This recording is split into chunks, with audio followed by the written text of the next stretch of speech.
Hello friends, ಎಲ್ಲ ಹೇಗಿದ್ದೀರಾ? ಎಲ್ಲ ಚೆನ್ನಾಗಿದ್ದೀರಾ ಎಂದು ಭಾವಿಸಿ ಇವತ್ತಿನ ವಿಡಿಯೋ ಸ್ಟಾರ್ಟ್ ಮಾಡೋಣ. ಇವತ್ತಿನ ವಿಷಯ ಸ್ಪರ್ಧಾತ್ಮಕ ವಿಷಯದಲ್ಲಿರುವಂತಹ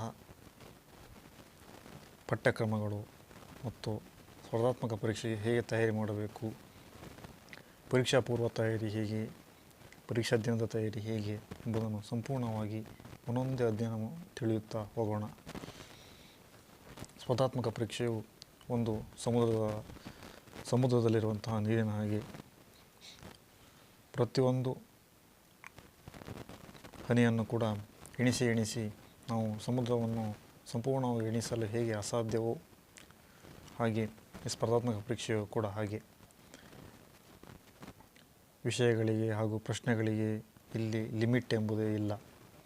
ಆದ್ದರಿಂದ ನಾವು ನಮಗೆ ನಾವೇ ಒಂದು ಲಿಮಿಟ್ ಹಾಕಿಕೊಂಡು ಹಾಗೂ ಹಳೆಯ ವರ್ಷದ ಪ್ರಶ್ನೆ ಪತ್ರಿಕೆಗಳನ್ನು ಊಹಿಸಿ ಈ ಅಧ್ಯಯನ ಮಾಡುತ್ತಿದ್ದೇವೆ ಮತ್ತು ಮಾಡಬೇಕು.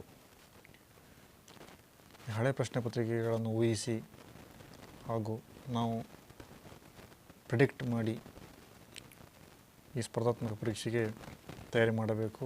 ಮತ್ತು ಈ ತಯಾರಿಯು ಸಕ್ಸಸ್ ಕಾಣಲು ಸಾಕಷ್ಟು ಪರಿಶ್ರಮವನ್ನು ಹಾಕಬೇಕಾಗುತ್ತದೆ. ಈ ಸ್ಪರ್ಧಾತ್ಮಕ ಪರೀಕ್ಷೆಯಲ್ಲಿ ಕಂಡುಬರುವಂತಹ ವಿಷಯಗಳು: ಒಂದು, ಇತಿಹಾಸ ಅಂದರೆ history. Second one, Indian constitution ಅಂದರೆ ಭಾರತದ ಸಂವಿಧಾನ. ಥರ್ಡ್ ಒನ್, ಭೂಗೋಳಶಾಸ್ತ್ರ ಅಂದರೆ ಜಿಯೋಗ್ರಫಿ. ಫೋರ್ತ್ ಒನ್, ಸೈನ್ಸ್ ಅಂದರೆ ವಿಜ್ಞಾನ. ಫಿಫ್ತ್, ಎಕನಾಮಿಕ್ಸ್ ಅಂದರೆ ಅರ್ಥಶಾಸ್ತ್ರ. ಸಿಕ್ಸ್ತ್, ಮೆಂಟಲ್ ಅಬಿಲಿಟಿ ಮಾನಸಿಕ ಸಾಮರ್ಥ್ಯ. ಸೆವೆಂತ್ ಒನ್, ಜನರಲ್ ನಾಲೆಡ್ಜ್ ಸಾಮಾನ್ಯ ಅಧ್ಯಯನ. ಏಯ್ತ್ ಒನ್, ಪ್ರಚಲಿತ ಘಟನೆಗಳು ಅಂದರೆ ಕರೆಂಟ್ ಅಫೇರ್ಸ್. ಇವು ಸಾಮಾನ್ಯವಾಗಿ 8 ವಿಷಯಗಳು ಪ್ರತಿಯೊಂದು ಪರೀಕ್ಷೆಗಳಲ್ಲೂ ಕೇಳುವಂತಹ ಒಂದು ಸಾಮಾನ್ಯ ಅಧ್ಯಯನದ ಪ್ರಶ್ನೆ ಪತ್ರಿಕೆಯಲ್ಲಿ ಅಡಕವಾಗಿರುವಂಥ ಪೇಪರ್ 1 ವಿಷಯಗಳಾಗಿವೆ. PCಗಾದರೆ ಈ 8 ವಿಷಯಗಳು ಸಾಕಾಗುತ್ತವೆ. PSIಗಾದರೆ ಈ 8 ವಿಷಯಗಳೊಂದಿಗೆ ಪ್ರಬಂಧ, ಸಾರಾಂಶಗಳು ಮತ್ತು ಟ್ರಾನ್ಸ್ಲೇಷನ್ ಭಾಷಾಂತರವನ್ನು ತಿಳಿಯಬೇಕಾಗುತ್ತದೆ. ಮತ್ತು ಗ್ರೂಪ್ C, PDO, FDA, SDAಗಾದರೆ ಈ GK ಪ್ರಶ್ನೆ ಪತ್ರಿಕೆಯಲ್ಲೇ ಎಕ್ಸ್ಟ್ರಾ ಟಾಪಿಕ್ ಎಂಬ ವಿಷಯಗಳನ್ನು ಕೂಡ ಸೇರಿಸಿದ್ದಾರೆ. ಎಕ್ಸ್ಟ್ರಾ ಟಾಪಿಕ್ ವಿಷಯಗಳು ಏನೆಂದರೆ ಭೂ ಸುಧಾರಣೆ, ಲ್ಯಾಂಡ್ ರಿಫಾರ್ಮ್ಸ್. ಸೆಕೆಂಡ್ ಒನ್, ಗ್ರಾಮೀಣಾಭಿವೃದ್ಧಿ. Third one, panchayat raj. Fourth one, ಸಹಕಾರ ಸಂಘಗಳು. ಫಿಫ್ತ್ ಒನ್, ಸೋಷಿಯಾಲಜಿ ಸಮಾಜಶಾಸ್ತ್ರ. ಸಿಕ್ಸ್ತ್ ಒನ್, ರಾಜ್ಯ ಮಾಲಿನ್ಯ ನಿಯಂತ್ರಣ ಮಂಡಳಿ ಮತ್ತು ಕೇಂದ್ರ ಮಾಲಿನ್ಯ ನಿಯಂತ್ರಣ ಮಂಡಳಿ. ಪರಿಸರ ಚಳುವಳಿಗಳು, ಸಾರ್ವಜನಿಕ ಆಡಳಿತಗಳು, ಕರ್ನಾಟಕ ಆಡಳಿತದಲ್ಲಿ ವಿಜ್ಞಾನ ಮತ್ತು ತಂತ್ರಜ್ಞಾನ. ಹೀಗೆ ಸಾಕಷ್ಟು ಇತರ ವಿಷಯಗಳನ್ನು ಈ ಪೇಪರ್ 1 ಮೀನ್ಸ್ GKಯಲ್ಲಿ ಆ್ಯಡ್ ಮಾಡಿರುತ್ತಾರೆ. ಇದು PC, PSIಯನ್ನು ಹೊರತುಪಡಿಸಿ FDA, SDA, PDO, group C ಹಾಗೂ ಈ ಪ್ರಸ್ತುತ ದಿನಗಳಲ್ಲಿ ಬರುವಂತಹ KEA, KPSCಯ ಹಲವಾರು ಎಕ್ಸಾಮ್ಗಳಲ್ಲಿ ಈ ಎಕ್ಸ್ಟ್ರಾ ಟಾಪಿಕ್ಗಳನ್ನು ಅಡಕಗೊಳಿಸಿ ಪ್ರಶ್ನೆ ಪತ್ರಿಕೆಯನ್ನು ತಯಾರು ಮಾಡಲಾಗುತ್ತಿದೆ. ಈ ನಿಟ್ಟಿನಲ್ಲಿ ನಾವು ಈ ಫಸ್ಟಿಗೆ ಹೇಳಿದ ಹಾಗೆ 8 ಸಾಮಾನ್ಯ ವಿಷಯಗಳನ್ನು ಬಿಟ್ಟು ಈ ವಿಷಯಗಳನ್ನು ಕೂಡ ಅಧ್ಯಯನ ಮಾಡಬೇಕಾಗುತ್ತದೆ. ಈ 8 ವಿಷಯಗಳನ್ನು ಬಿಟ್ಟು ನಾನು ಹೇಳಿದ ಹಾಗೆ ಎಕ್ಸ್ಟ್ರಾ ಟಾಪಿಕ್ನ ವಿಷಯಗಳಲ್ಲಿ ಸಾಮಾನ್ಯ ಅಂದರೂ 10, 12, 15 ಪ್ರಶ್ನೆಗಳನ್ನು ಕೂಡ ಕೇಳುವ ಸಂಭವನತೆ ಇದೆ. ಆದ್ದರಿಂದ ಈ 8 ವಿಷಯಗಳನ್ನು ಬಿಟ್ಟು ಈ ಎಕ್ಸ್ಟ್ರಾ ಟಾಪಿಕ್ಗಳನ್ನು ಕೂಡ ಕವರ್ ಮಾಡಬೇಕಾಗುತ್ತದೆ. ಈ ಎಕ್ಸ್ಟ್ರಾ ಟಾಪಿಕ್ಗಳನ್ನು ಕೂಡ ಕವರ್ ಮಾಡಿದರೆ ನಾವು ಸೆಲೆಕ್ಟೆಡ್ ಲಿಸ್ಟಿನಲ್ಲಿ ಬರಲು ಕೂಡ ಒಂದು ಕಾರಣವಾಗಬಹುದು. ಇಲ್ಲವಾದಲ್ಲಿ ನಮ್ಮ ಸೆಲೆಕ್ಷನ್ ಲಿಸ್ಟಲ್ಲಿ ಬರುವುದು ತುಂಬ ಕಷ್ಟವಾಗುತ್ತದೆ. ಈಗಿನ ಕಾಂಪಿಟೇಷನಲ್ಲಿ 0.25 ಕೂಡ ಇಂಪಾರ್ಟೆಂಟ್ ಆಗುತ್ತದೆ. 0.5 ಕೂಡ ಇಂಪಾರ್ಟೆಂಟ್ ಆಗುತ್ತದೆ. ಪಾಯಿಂಟ್ ಇಂಪಾರ್ಟೆಂಟ್ ಪ್ರಸ್ತುತ ದಿನಗಳಲ್ಲಿ. ಈ ಸ್ಪರ್ಧಾತ್ಮಕ ಪರೀಕ್ಷೆಯಲ್ಲಿ ಕಾಂಪಿಟೇಷನ್ ಎಂಬುದು ದಿನೇ ದಿನೇ ಹೆಚ್ಚುತ್ತಿದೆ. ಈ ಸರ್ಕಾರಿ ನೌಕರಿ ಎಂಬುದು ಎಲ್ಲರ ಒಂದು ಆಸೆಯಾಗಿದೆ. ಆದ್ದರಿಂದ ಯಾವುದೇ ಒಂದು ಒಳ್ಳೆ ಸಂಬಳ ಬರುವಂಥ ಖಾಸಗಿ ಹುದ್ದೆಯಲ್ಲಿ ಇದ್ದಂತಹ ವ್ಯಕ್ತಿಗಳು ಕೂಡ ಈ ಸರ್ಕಾರಿ ಹುದ್ದೆಗಳಿಗೆ ಪ್ರಯತ್ನ ಮಾಡುತ್ತಾರೆ ಹಾಗೂ ಸ್ಪರ್ಧಾತ್ಮಕ ಪರೀಕ್ಷೆಯಲ್ಲಿ ಒಂದು ಪ್ರಯತ್ನವನ್ನು ಪಟ್ಟು ಒಂದು ಪರೀಕ್ಷೆಯನ್ನು ಎದುರಿಸಿ ಬಿಡುತ್ತಾರೆ. ಈ ಪರೀಕ್ಷೆಯು ಅವರಿಗೆ ಜಯವೂ ಆಗಬಹುದು ಅಥವಾ ಇನ್ನೊಂದು ಪರೀಕ್ಷೆಗೆ ದಾರಿಯೂ ಆಗಬಹುದು ಅಥವಾ ಈ ಪರೀಕ್ಷೆಯನ್ನು ನೋಡಿ ಈ ಸ್ಪರ್ಧಾತ್ಮಕ ಪರೀಕ್ಷೆ ಹೀಗಿರುತ್ತದೆ ಹಾಗಿರುತ್ತದೆ ಎಂಬುದನ್ನು ಊಹಿಸಲು ಕೂಡ ಕಾರಣವಾಗಬಹುದು. ಆದ್ದರಿಂದ ಸ್ಪರ್ಧಾತ್ಮಕ ಪರೀಕ್ಷೆಯು ಸುಲಭವೂ ಹೌದು ಕಠಿಣವೂ ಹೌದು. ನಮ್ಮ ಸಂವಿಧಾನದ ಒಂದು ಲಕ್ಷಣಗಳಲ್ಲಿ ಓದುತ್ತಾ ಹೋದರೆ ಸಂವಿಧಾನವು ಸುಲಭವೂ ಹೌದು ಕಠಿಣವೂ ಹೌದು ಎಂಬ ಹಾಗೆ ಈ ಸ್ಪರ್ಧಾತ್ಮಕ ಪರೀಕ್ಷೆಯೂ ಕೂಡ ಸುಲಭವೂ ಹೌದು ಕಠಿಣವೂ ಹೌದು. ಯಾವ ವಿಷಯಗಳು ಈ ಪರೀಕ್ಷೆಯಲ್ಲಿ ಕೇಳಲಾಗುತ್ತದೆ ಅಂದರೆ ಈ ಚಾಪ್ಟರ್ಗಳನ್ನು ತಿಳಿದುಕೊಳ್ಳಬೇಕಾಗುತ್ತದೆ ಹಾಗೂ ಹಳೆ ಪ್ರಶ್ನೆ ಪತ್ರಿಕೆಗಳನ್ನು ಬಿಡಿಸಬೇಕಾಗುತ್ತದೆ. ಸಾಕಷ್ಟು ಹಿರಿಯ ವ್ಯಕ್ತಿಗಳು ಹಾಗೂ ಸಂಪನ್ಮೂಲ ವ್ಯಕ್ತಿಗಳನ್ನು ಕಾಂಟ್ಯಾಕ್ಟ್ ಮಾಡಬೇಕಾಗುತ್ತದೆ. ಈ ಸಂಪನ್ಮೂಲ ವ್ಯಕ್ತಿಗಳು ಹಾಗೂ ಹಿರಿಯ ವ್ಯಕ್ತಿಗಳು ಹಾಗೂ ಅನುಭವಿಗಳು ಹಳೆಯ ಪರೀಕ್ಷೆಗಳಲ್ಲಿ ಪಾಸಾದಂಥ ವಿದ್ಯಾರ್ಥಿಗಳು ಹಾಗೂ ಈ ವಿಷಯಗಳನ್ನು ತಿಳಿದುಕೊಂಡಿರುವಂಥ ವ್ಯಕ್ತಿಗಳನ್ನು ಚರ್ಚೆ ಮಾಡಿ ಅವರಲ್ಲಿ ನೋಟ್ಸ್ಗಳನ್ನು ಕಲೆಕ್ಟ್ ಮಾಡಿಕೊಂಡು ಡಿಸ್ಕಸ್ ಮಾಡಿ ಒಂದು ಪೂರ್ಣ ಕೋಚಿಂಗ್ ಅಥವಾ ತರಬೇತಿ ಪಡೆದು ನಾವು ಕೂಡ ಒಂದು ಸಂಪೂರ್ಣ ಶ್ರಮವಹಿಸಿ ವೈಯಕ್ತಿಕವಾಗಿ ಓದುವುದರ ಮೂಲಕ, ಲೈಬ್ರರಿಗೆ ಹೋಗಿ ಓದುವುದರ ಮೂಲಕ, ಗುಂಪು ಚರ್ಚೆ ಮಾಡುವುದರ ಮೂಲಕ ಈ ಪರೀಕ್ಷೆಯನ್ನು ಎದುರಿಸಬೇಕಾಗುತ್ತದೆ. ಈ ಪರೀಕ್ಷೆಯನ್ನು ಎದುರಿಸಿ ಒಮ್ಮೆ ಪರೀಕ್ಷೆಯಲ್ಲಿ ಫಸ್ಟ್ ಅಟೆಂಪ್ಟಲ್ಲೂ ಕೂಡ ಪಾಸಾಗಬಹುದಾಗಿದೆ. ಅಥವಾ ಕೆಲವು ಅಭ್ಯರ್ಥಿಗಳು 1, 2, 3, 4, 5 ಹೀಗೆ ಸಾಕಷ್ಟು ಎಕ್ಸಾಮ್ಗೆ ಎದುರಿಸಬೇಕಾಗುತ್ತದೆ. ಕೆಲವು ವ್ಯಕ್ತಿಗಳು 1 ವರ್ಷ, 2 ವರ್ಷ, 3 ವರ್ಷ, 4 ವರ್ಷ ಕೂಡ ಪ್ರಯತ್ನ ಮಾಡಿದರೂ ಕೂಡ ಆಗುವುದಿಲ್ಲ. ಕೆಲವು ವ್ಯಕ್ತಿಗಳು ಶ್ರಮಗಳು ಹೇಗಿರುತ್ತದೆ ಹಾಗೆ ಈ ಸ್ಪರ್ಧಾತ್ಮಕ ಪರೀಕ್ಷೆಯನ್ನು ಮೊದಲೇ ಹೇಳಿದಾಗೆ ಕಠಿಣವೂ ಹೌದು ಸುಲಭವೂ ಹೌದು. ನಿಮ್ಮ ಸಾಮರ್ಥ್ಯ ಹಾಗೂ ನಿಮ್ಮ ಹಾರ್ಡ್ ವರ್ಕ್, ನಿಮ್ಮ ಎಫರ್ಟ್, ಹಾರ್ಡ್ ವರ್ಕ್ ಜೊತೆಗೆ ಸ್ಮಾರ್ಟ್ ವರ್ಕ್ ಕೂಡ ಬೇಕಾಗುತ್ತದೆ. ಕತ್ತೆ ದುಡಿದ ಹಾಗೆ ದುಡಿಯುವುದು ಹಾರ್ಡ್ ವರ್ಕ್. ಕತ್ತೆಯೊಂದಿಗೆ ಕುದುರೆ ಹಾಗೂ ನರಿಯ ಹಾಗೆ ಆ್ಯಡ್ ಮಾಡಿಕೊಂಡು ಓದಬೇಕಾಗುತ್ತದೆ. ಇದು ಇಂದಿನ ಸ್ಪರ್ಧಾತ್ಮಕ ಪರೀಕ್ಷೆಯ ಒಂದು ತಂತ್ರಗಾರಿಕೆಯಾಗಿದೆ. ಸ್ಪರ್ಧಾತ್ಮಕ ಪರೀಕ್ಷೆಯಲ್ಲಿ ಕೇಳುವಂಥ ವಿಷಯಗಳಲ್ಲಿ ಇತಿಹಾಸದ ಪ್ರಶ್ನೆಗಳಲ್ಲಿ ಪ್ರಾಚೀನ ಭಾರತದ ಇತಿಹಾಸ, ಆಧುನಿಕ ಭಾರತದ ಇತಿಹಾಸ, ಮಧ್ಯಕಾಲೀನ ಭಾರತದ ಇತಿಹಾಸ, ಕರ್ನಾಟಕ ಇತಿಹಾಸ ಹೀಗೆ ಇತಿಹಾಸ ಪ್ರಶ್ನೆಗಳನ್ನು ಕೇಳುತ್ತಾರೆ. ನೆಕ್ಸ್ಟ್ ಇಂಡಿಯನ್ ಕಾನ್ಸ್ಟಿಟ್ಯೂಷನಲ್ಲಿ ಪ್ರಸ್ತಾವನೆಗಳು, ವಿಧಿಗಳು, ಭಾಗಗಳು, ಅನುಸೂಚಿಗಳು, ತಿದ್ದುಪಡಿಗಳನ್ನು ಕೇಳಲಾಗುತ್ತದೆ. ಜಿಯೋಗ್ರಫಿಗಳಲ್ಲಿ ಪ್ರಾಕೃತಿಕ ಭೂಗೋಳಶಾಸ್ತ್ರ, ಪ್ರಾಪಂಚಿಕ ಭೂಗೋಳಶಾಸ್ತ್ರ ಅಂದರೆ ಖಂಡಗಳ ಬಗ್ಗೆ, 7 ಖಂಡಗಳಿವೆ ಅದರ ಬಗ್ಗೆ, ಭಾರತದ ಭೂಗೋಳಶಾಸ್ತ್ರ ನಮ್ಮದು 28 ರಾಜ್ಯಗಳು ಹಾಗೂ 8 ಕೇಂದ್ರಾಡಳಿತ ಪ್ರದೇಶಗಳನ್ನು ಒಳಗೊಂಡು ಒಂದು ಭೂಗೋಳ. ಪಕ್ಕದಲ್ಲಿ ಬೆಟ್ಟ ಗುಡ್ಡಗಳು, ನದಿಗಳು, ಸಾಗರಗಳು, ಸರೋವರಗಳು, ಮರಗಳು, ಗಿಡಗಳು, ಮಣ್ಣು ಈ ಎಲ್ಲ ವಿಷಯಗಳನ್ನು ಒಳಗೊಂಡಿರುತ್ತದೆ. ನೆಕ್ಸ್ಟ್ ಕರ್ನಾಟಕದ ಭೂಗೋಳಶಾಸ್ತ್ರ ಅಂದರೆ ಕರ್ನಾಟಕದ ಒಳಗಿರುವಂತಹ ವ್ಯಾಪ್ತಿ, ಅಕ್ಕಪಕ್ಕದ ರಾಜ್ಯಗಳು, ಮಣ್ಣು, ಕಲ್ಲು, ಭೂಕಂಪಗಳು, ಜ್ವಾಲಾಮುಖಿಗಳು ಹಾಗೂ ಎಲ್ಲ ಅಂಶಗಳನ್ನು ನಾವು ತಿಳಿದುಕೊಳ್ಳಬೇಕಾಗುತ್ತದೆ. ನೆಕ್ಸ್ಟ್ 4ನೇ ವಿಷಯ ಎಂದರೆ ವಿಜ್ಞಾನ. ಈ ವಿಜ್ಞಾನವು 4 ಶಾಖೆಗಳನ್ನು ಒಳಗೊಂಡಿದೆ. ಭೌತಶಾಸ್ತ್ರ, ರಸಾಯನಶಾಸ್ತ್ರ, ಜೀವಶಾಸ್ತ್ರ, ತಂತ್ರಜ್ಞಾನ ಮತ್ತು EVS ಎನ್ವಿರಾನ್ಮೆಂಟಲ್ ಸೈನ್ಸ್. ಇಂದಿನ ದಿನಗಳಲ್ಲಿ ಪರಿಸರವು ಸಾಕಷ್ಟು ಮನುಷ್ಯನ ಒಂದು ಹಾವಳಿಯಿಂದ ನಾಶವಾಗುತ್ತಿದೆ. ಅದರಿಂದ ಈ ಪ್ರಪಂಚದ ಮಟ್ಟದಲ್ಲಿ ಸಾಕಷ್ಟು ಸಮ್ಮೇಳನಗಳು ನಡೆಯುತ್ತಿವೆ.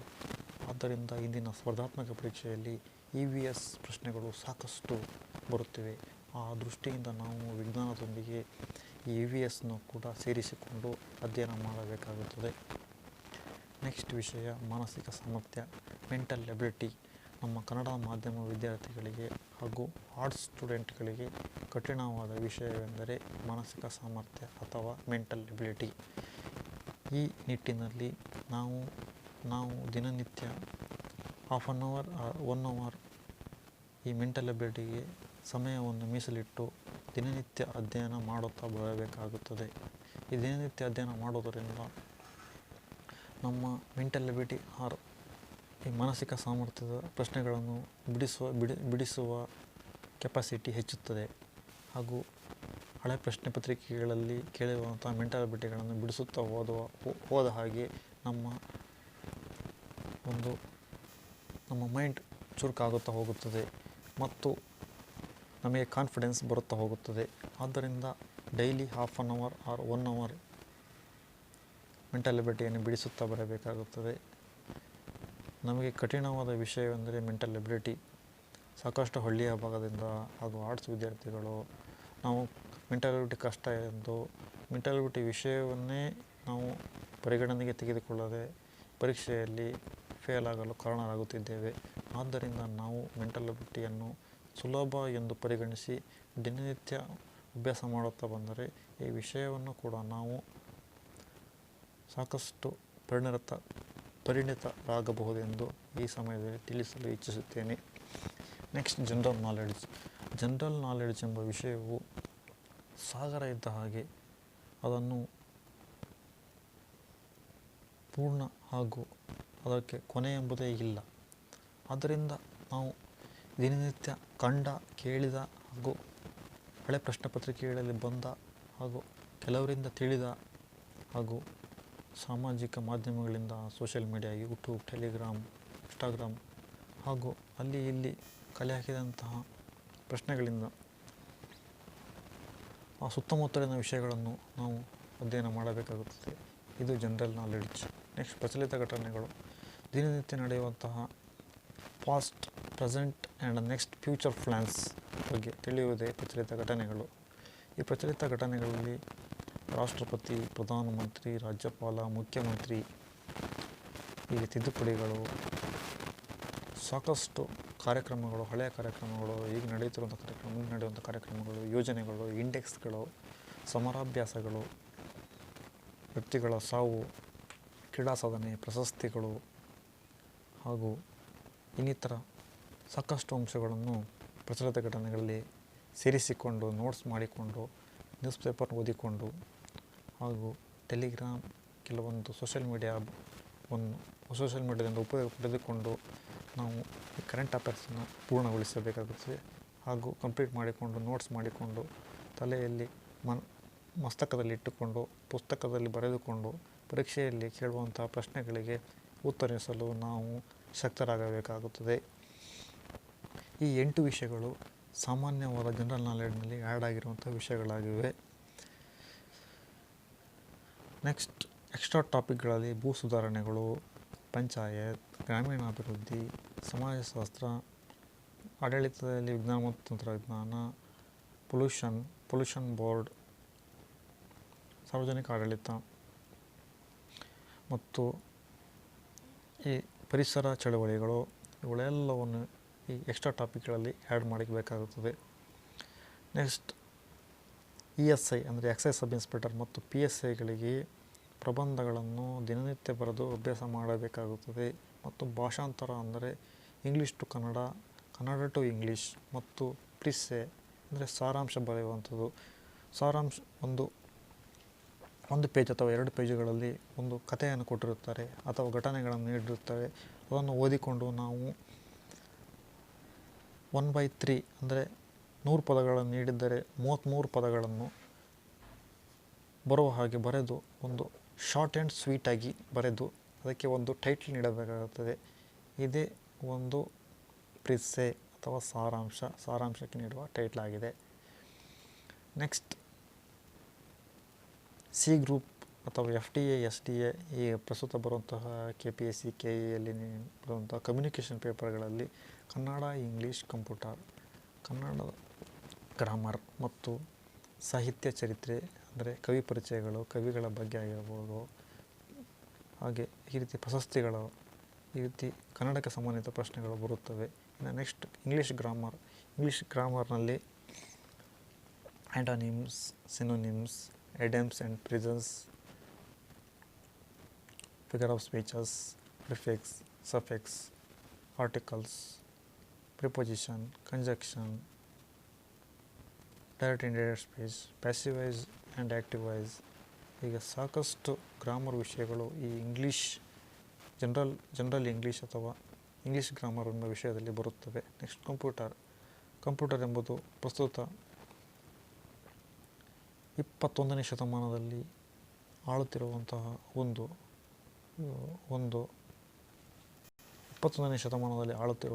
ಒಂದು ಸಾಫ್ಟ್ವೇರ್ ಅಥವಾ ಒಂದು ಎಲೆಕ್ಟ್ರಾನಿಕ್ ಐಟಮ್ ಆಗಿದೆ. ಕಂಪ್ಯೂಟರ್ ಮನುಷ್ಯ ಎನಿಸ್ಕೊಂಡಂತಹ ಪ್ರತಿಯೊಬ್ಬ ವ್ಯಕ್ತಿಯು ಕೂಡ ಕಂಪ್ಯೂಟರ್ ಕಲಿಯುವುದು ಅವಶ್ಯಕವಾಗಿದೆ. ಇಂದಿನ ದಿನಗಳಲ್ಲಿ ಆರ್ಟಿಫಿಷಿಯಲ್ ಇಂಟೆಲಿಜೆನ್ಸ್ ಮುನ್ನೆಲೆಗೆ ಬರುತ್ತಿರುವಂತಹ ದಿನಗಳಲ್ಲಿ ಕಂಪ್ಯೂಟರ್ ತಿಳಿಯುವುದು ಅವಶ್ಯಕವಾಗಿದೆ. ಕಂಪ್ಯೂಟರ್ ಇಂಗ್ಲೀಷ್ ತಿಳಿದಿದ್ದರೆ ಹೇಗೆ ಎಲ್ಲೇ ಹೋದರೂ ಒಂದು ಉದ್ಯೋಗ ಅವಕಾಶ ಸಿಗುತ್ತದೆ, ಹಾಗೆ ಕಂಪ್ಯೂಟರ್ ಈ ಕಮ್ಯುನಿಕೇಷನಲ್ಲಿ ತಿಳಿಯುವುದು ಅವಶ್ಯಕ. ಕಂಪ್ಯೂಟರ್ನಲ್ಲಿ input, output, hardware, software, operating systems, OS, Word, Excel, PowerPoint, Nudi, ಅಬ್ರಿವೇಷನ್ಗಳು, ಹೀಗೆ CPU, ಇಂಟರ್ನೆಟ್, ಇನ್ಪುಟ್, ಔಟ್ಪುಟ್, ಹೀಗೆ ಪ್ರತಿಯೊಂದು ವಿಷಯಗಳನ್ನು ಈ ಕಂಪ್ಯೂಟರ್ನಲ್ಲಿ ತಿಳಿದಿರಬೇಕಾಗುತ್ತದೆ. ಶಾರ್ಟ್ಕಟ್ಗಳು, ಕೀಬೋರ್ಡ್ಗಳ ಬಗ್ಗೆ, ಮೌಸ್ಗಳ ಬಗ್ಗೆ, ಮಾನಿಟರ್ಗಳ ಬಗ್ಗೆ ಸಂಪೂರ್ಣ ತಿಳಿದುಕೊಂಡಿರಬೇಕಾಗುತ್ತದೆ. ಬೇಸಿಕ್ ಟು ಅಪ್ಡೇಟ್ ವರ್ಷನ್ಸ್ವರೆಗೂ ತಿಳಿದಿರಬೇಕಾಗುತ್ತದೆ. ಹೀಗೆ ಸ್ಪರ್ಧಾತ್ಮಕ ಪರೀಕ್ಷೆಯನ್ನು ನಾವು ಒಂದು ಟೈಮ್ ಟೇಬಲ್ ಹಾಕಿಕೊಂಡು ಒಂದು ಕಾಲಾನುಕ್ರಮವಾಗಿ ಓದಬೇಕಾಗುತ್ತದೆ. ಪರೀಕ್ಷೆ ಎಂದು ಬರುತ್ತದೆ ಎಂದು ನಾವು ಊಹಿಸಲು ಸಾಧ್ಯವಿಲ್ಲ. ಇತ್ತೀಚಿನ ದಿನಗಳಲ್ಲಿ ಈ ಸ್ಪರ್ಧಾತ್ಮಕ ಪರೀಕ್ಷೆಗೆ ಕಾಲ್ಫಾರ್ಮ್ ಮಾಡುತ್ತಿರುವುದು ಸ್ವಲ್ಪ ಕಡಿಮೆ ಆಗಿದೆ. ಆದರೂ ಕೂಡ ನಾವು ಒಂದು ಹೋಪ್ ಇಟ್ಟು ಈ ಸ್ಪರ್ಧಾತ್ಮಕ ಪರೀಕ್ಷೆಗೆ ಅಧ್ಯಯನ ಮಾಡಬೇಕಾಗುತ್ತದೆ. ಅವರು ಯಾವಾಗ ಬೇಕಾದ್ರೂ ಕರೀಲಿ, ಈಗ ಸದ್ಯದಲ್ಲೇ ಕರೆಯುವ ಒಂದು ಸಂಭವ ಇದೆ. ಆದ್ದರಿಂದ ನಾವು ಹೋಪ್ ಇಟ್ಟುಕೊಂಡು ದಿನನಿತ್ಯ ಒಂದು ಟೈಮ್ ಟೇಬಲ್ ಹಾಕಿಕೊಂಡು ನಮ್ಮ ಸರಾಸರಿ ಟೈಮಿಂಗ್ಸ್ 8 hours, 10 hours, 6 hours ಹೀಗೆ ಓದುತ್ತಾ ನಿರಂತರತೆ ಕಂಟಿನ್ಯೂಟಿಯನ್ನು ಇಟ್ಟುಕೊಂಡು ವಿಷಯವಾರು ಅಧ್ಯಯನ, ಪಠ್ಯವಾರು ಅಧ್ಯಯನ, high school text books 6th, 7th, 8th, 9th, 10th social science and science ಓದುತ್ತಾ, ಲೇಖಕರ ಪುಸ್ತಕಗಳನ್ನು ಓದುತ್ತಾ, ಪೇಪರ್ಗಳನ್ನು ಓದುತ್ತಾ, ಬಜೆಟ್ ಆರ್ಥಿಕ ಸಮೀಕ್ಷೆಗಳನ್ನು ಓದುತ್ತಾ, ಹಾಗೂ ಸಾಮಾಜಿಕ ಮಾಧ್ಯಮಗಳಾದ ಟೆಲಿಗ್ರಾಮ್, ಯೂಟ್ಯೂಬ್, ಇನ್ಸ್ಟಾಗ್ರಾಮ್ಗಳಲ್ಲಿ ಮಾಹಿತಿಯನ್ನು ಕಲೆ ಹಾಕುತ್ತಾ, ಹಾಗೂ ಹಿರಿಯರ, ಅನುಭವಸ್ಥರ ಹಾಗೂ ಪರೀಕ್ಷೆಯಲ್ಲಿ ಪಾಸಾದಂತಹ ವ್ಯಕ್ತಿಗಳನ್ನು ಮೀಟ್ ಆಗೋದರ ಮೂಲಕ, ಅವರಿಂದ ನೋಟ್ ಕಲೆಕ್ಟ್ ಮಾಡೋದರ ಮೂಲಕ, ಕೆಲವೊಂದು ಟಿಪ್ಸ್ಗಳನ್ನು ಪಡೆಯೋದರ ಮೂಲಕ ನಿಮ್ಮ ಸ್ಪರ್ಧಾತ್ಮಕ ಪರೀಕ್ಷೆಯ ಹಾದಿಯನ್ನು ಸುಗಮಗೊಳಿಸಿಕೊಳ್ಳಬಹುದು. ಇನ್ನು ನೀವು ಮನೆಯಲ್ಲಿ ಓದುವುದಾದರೆ ಒಂದು ಸ್ಪೆಷಲ್ ರೂಮನ್ನು ಮಾಡಿಕೊಂಡು ಅಲ್ಲಿ ಯಾವುದು ಶಬ್ದಗಳು, ಯಾರ ತೊಂದರೆಗಳು ಆಗದ ಹಾಗೆ ಸಪ್ರೇಟ್ ರೂಮ್ ಮಾಡಿಕೊಂಡು ಪುಸ್ತಕಗಳನ್ನು ಜೋಡಿಸಿಕೊಂಡು ನಿರಂತರ ಅಭ್ಯಾಸ ಮಾಡಿ. ಇಲ್ಲವಾದಲ್ಲಿ ಸಾಕಷ್ಟು ಅನುಕೂಲ ಇದ್ದರೆ ಮತ್ತು ಹತ್ತಿರದಲ್ಲಿ ಲೈಬ್ರರಿ ಇದ್ದರೆ ಲೈಬ್ರರಿಗೆ ಹೋಗಿ ಓದುವುದು ಒಳ್ಳೆಯದು. ಲೈಬ್ರರಿಯಲ್ಲಿ ಒಂದು ಎನ್ವಿರಾನ್ಮೆಂಟ್ ಕ್ರಿಯೇಟ್ ಆಗ್ತದೆ. ಎಲ್ಲ ಓದುವಂತಹ ವಿದ್ಯಾರ್ಥಿಗಳನ್ನು ನೋಡಿ ನಾವು ಕೂಡ ಓದಬೇಕಾಗುತ್ತದೆ. ಯಾವುದೇ ರೀತಿ ಸಮಯವನ್ನು ವ್ಯರ್ಥ ಮಾಡಬೇಡಿ. ನೀವು ಲೈಬ್ರರಿಗೆ ಹೋಗ್ತೀನಿ ಅಂತ ಹೋಗಿ ಅರ್ಧ ಗಂಟೆ ಓದಿ ಇನ್ನು ಉಳಿದ ಸಮಯದಲ್ಲಿ ಟೀ ಕುಡಿತೀನಿ, ಅಲ್ಲಿ ಹೋಗ್ತೀನಿ ಸುತ್ತಾಡ್ತೀನಿ, ಅವೆಲ್ಲ ಮಾಡಬೇಡಿ. ಈ ಸಮಯವು ಅಮೂಲ್ಯವಾದದ್ದು. ಒಮ್ಮೆ ಸಮಯವನ್ನು ಕಳೆದುಕೊಂಡರೆ ಆ ಸಮಯವು ಮತ್ತೆ ಬರಲಾರದು. ಉದಾಹರಣೆ, ಈ ತಿಂಗಳು ಫೆಬ್ರವರಿ ತಿಂಗಳು ಹೋದರೆ 2026 ಫೆಬ್ರವರಿ ಹೋದರೆ ಮತ್ತೆ ಮುಂದಿನ ಫೆಬ್ರವರಿ 2027 ಕಾಯಬೇಕಾಗುತ್ತದೆ. ಹಾಗೆ ಒಮ್ಮೆ ದಿನಗಳು ಕಳೆದರೆ, ಒಮ್ಮೆ ವರ್ಷಗಳು ಕಳೆದರೆ ಮತ್ತೆ ವಾಪಸ್ ಬರೋದು. ಹಾಗೆ ದಿನನಿತ್ಯ ನಾವು ಅಧ್ಯಯನವನ್ನು ನಿರಂತರತೆಯನ್ನು ಮುಂದುವರಿಸಿಕೊಂಡು ಹೋಗಬೇಕಾಗುತ್ತದೆ. Continuity important. Time table, continuity ಹಾಗೂ ವಿಷಯವಾರು ಅಧ್ಯಯನ, ಲೇಖಕರ ಅಧ್ಯಯನಗಳು ಮಾಡಬೇಕಾಗುತ್ತದೆ. ಈ ಎಲ್ಲದಕ್ಕೂ ನಮಗೆ ಧ್ಯಾನ, ಯೋಗ, ವ್ಯಾಯಾಮಗಳನ್ನು ಕೂಡ ಇಟ್ಟುಕೊಳ್ಳಬೇಕಾಗುತ್ತದೆ. ದಿನನಿತ್ಯ ಬೆಳಿಗ್ಗೆ ಮತ್ತು ಸಂಜೆ ಯಾವಾಗ ನೀವು ಫ್ರೀ ಆಗುತ್ತೀರಿ ವಾಕ್ ಮಾಡುವುದು, ಸ್ವಲ್ಪ ಲೈಟ್ ರನ್ನಿಂಗ್ ಮಾಡುವುದು, ಇವುಗಳನ್ನು ಮಾಡಬೇಕಾಗುತ್ತದೆ. ಇದರಿಂದ ಮಾನಸಿಕತೆ ಮತ್ತು ದೈಹಿಕತೆ ಎರಡೂ ಕೂಡಿ ನಿಮ್ಮ ಓದಲು ಈ ಸ್ಪರ್ಧಾತ್ಮಕ ಪರೀಕ್ಷೆಯಲ್ಲಿ ನೀವು ಚಲನಶೀಲವಾಗಲು ಒಂದು ಹೆಲ್ಪ್ ಆಗುತ್ತದೆ. ದೇಹಕ್ಕೆ ಒಂದು ಶ್ರಮವನ್ನು ಕೊಡಿ. ಶ್ರಮ ಅಂದರೆ ಯೋಗ, ವ್ಯಾಯಾಮ, ಧ್ಯಾನ ಇವುಗಳನ್ನೆಲ್ಲ ಮಾಡುತ್ತಾ ಬನ್ನಿ. ಓದುವುದು ಮತ್ತು ಧ್ಯಾನ ಮಾಡೋದು, ವ್ಯಾಯಾಮ ಮಾಡುವುದು, ಒಳ್ಳೆಯ ಆಹಾರವನ್ನು ಸೇವಿಸಿ, ಒಳ್ಳೆಯ ಹಣ್ಣುಗಳನ್ನು ತಿನ್ನಿ, ಒಳ್ಳೆಯ ತರಕಾರಿಗಳನ್ನು ತಿನ್ನಿ, ಚೆನ್ನಾಗಿ 8 ಅವರ್ 10 ಅವರ್ 6 ಅವರ್ ನಿಮಗೆ ಹೇಗೆ ಅನುಕೂಲವಾಗುತ್ತದೆ ಒಳ್ಳೆ ಕಂಟಿನ್ಯೂಸ್ ಸ್ಲೀಪ್ ಮಾಡಿ.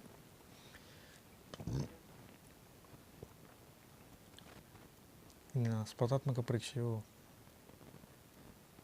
ಕಷ್ಟದ ಮಾತಲ್ಲ.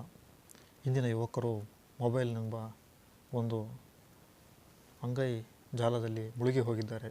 ಅದರಿಂದ ಸ್ನೇಹಿತರೆ, ನೀವು ಓದಲು ಪ್ರಯತ್ನಿಸಿ, ಓದಿ. ಸಾಕಷ್ಟು ಅವಕಾಶಗಳಿವೆ, ಸಾಕಷ್ಟು ಪರೀಕ್ಷೆಗಳು ಕನ್ಫರ್ಮ್ ಆಗುತ್ತವೆ. ಸರ್ಕಾರಿ ಉದ್ಯೋಗವನ್ನು ಪಡೆಯಬೇಕೆಂಬ ನಿಮ್ಮ ಹಂಬಲ ನಮಗೂ ಕೂಡ ತುಂಬ ಖುಷಿಯ ವಿಚಾರ. ಹಲವು ವಿದ್ಯಾರ್ಥಿಗಳು ಓದಲು ಬಂದು ಮೊಬೈಲ್ನಲ್ಲಿ ಮುಳುಗಿ ಮುಂದೆ ಸ್ಪರ್ಧಾತ್ಮಕ ಪರೀಕ್ಷೆ ಪಾಸಾಗದೆ ಈ ಮೊಬೈಲ್ ಗೀಳಿಗೆ ಬಿದ್ದು ಸಾಕಷ್ಟು ಕಷ್ಟಗಳನ್ನು ಅನುಭವಿಸಿದ್ದಾರೆ. ಮೊಬೈಲ್ ಗೀಳಿಗೆ ಬಿದ್ದರೆ ಮಾನಸಿಕ ಸ್ಥಿರತೆ, ದೈಹಿಕ ಸ್ಥಿರತೆ ಎಲ್ಲವೂ ಚಂಚಲಗೊಂಡು ಅನಾರೋಗ್ಯ ವ್ಯಕ್ತಿಗಳಾಗಿ ಬದಲಾಗುತ್ತೀರಿ. ಆದ್ದರಿಂದ ಸ್ನೇಹಿತರೆ, ಒಂದು ವಿಷಯವನ್ನು ಹೇಳಲು ಇಚ್ಛಿಸುತ್ತೇನೆ. ಮೊಬೈಲನ್ನು ಅತಿ ಹೆಚ್ಚು ಬಳಸಬೇಡಿ. ಅವಶ್ಯಕತೆ ಇದ್ದಾಗ ಮಾತ್ರ ಬಳಸಿ.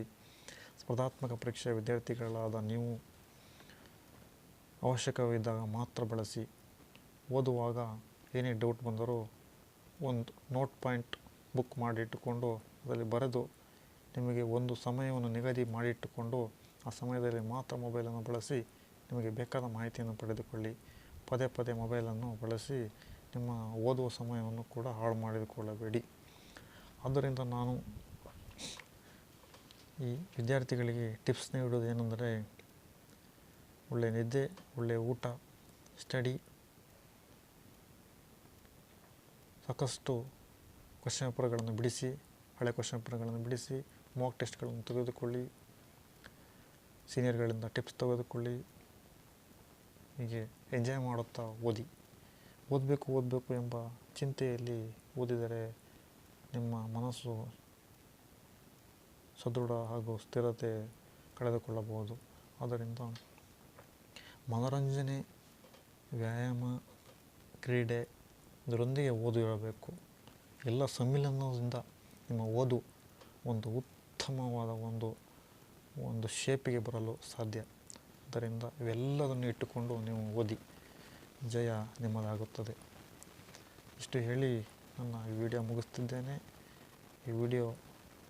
ಇದೇ ರೀತಿ ವಿಡಿಯೋ ಮಾಡಲು ನನಗೆ ಸಪೋರ್ಟ್ ಮಾಡಿ. ನನ್ನ ಯೂಟ್ಯೂಬ್ ಚಾನಲ್ ಸಬ್ಸ್ಕ್ರೈಬ್ ಮಾಡಿ, ಲೈಕ್ ಮಾಡಿ, ಶೇರ್ ಮಾಡಿ, ಕಮೆಂಟ್ ಮಾಡಿ. ನನ್ನ ಈ ರೀತಿ ವಿಡಿಯೋಗಳಿಗಾಗಿ ಸಪೋರ್ಟ್ ಮಾಡಿ. ಜೈ ಹಿಂದ್ ಫ್ರೆಂಡ್ಸ್.